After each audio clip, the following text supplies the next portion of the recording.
விக்கிரவாண்டி சட்டமன்ற தொகுதி இடைத்தேர்தலின் வாக்கு எண்ணிக்கை இன்று காலை 8 மணி முதலே தொடங்கி நடைபெற்று வருகிறது. இதில் திமுக வேட்பாளர் அன்னியூர் சிவா முன்னிலை வகித்து வருகிறார். கிட்டத்தட்ட காலை 11 மணிக்குள் யார் வெற்றி பெறப் போகிறார்கள் என்பது நமக்கு தெரிந்துவிடும். விக்கிரவாண்டி இடைத்தேர்தல் 2024 முடிவுகள் இன்று அறிவிக்கப்பட இருக்கிறது. ஜூலை 10ஆம் தேதி நடைபெற்ற விக்கிரவாண்டி சட்டமன்ற தொகுதி இடைத்தேர்தலின் வாக்கு எண்ணிக்கை இன்று தொடங்கி நடைபெற்று வருகிறது.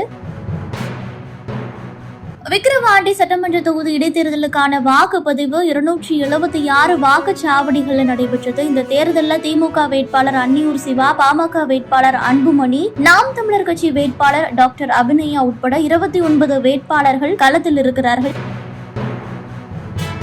தொகுதியில் மொத்தமுள்ள வாக்காளர்கள் 2,37,031 பேர். வாக்களித்தவர்கள் 1,95,495 பேர். இந்த நிலையில திமுக முன்னிலை வகித்து வருகிறது. பாமக 2ஆம் இடத்தில் இருக்கிறார்கள். நாம் தமிழர் கட்சி அடுத்து 3ஆம் இடத்தில் இருக்கிறார்கள். திமுக வேட்பாளர் அன்னியூர் சிவா 10,734 வாக்குகள் பெற்று முன்னிலை வகித்து வருகிறார். தற்போதைய நிலவரப்படி விக்கிரவாண்டி வாக்கு எண்ணிக்கை 4வது சுற்றில் 15,038 வாக்கு வித்தியாசத்துல திமுக வேட்பாளர் அன்னியூர் சிவா தான் முன்னிலை வகித்து வருகிறார்.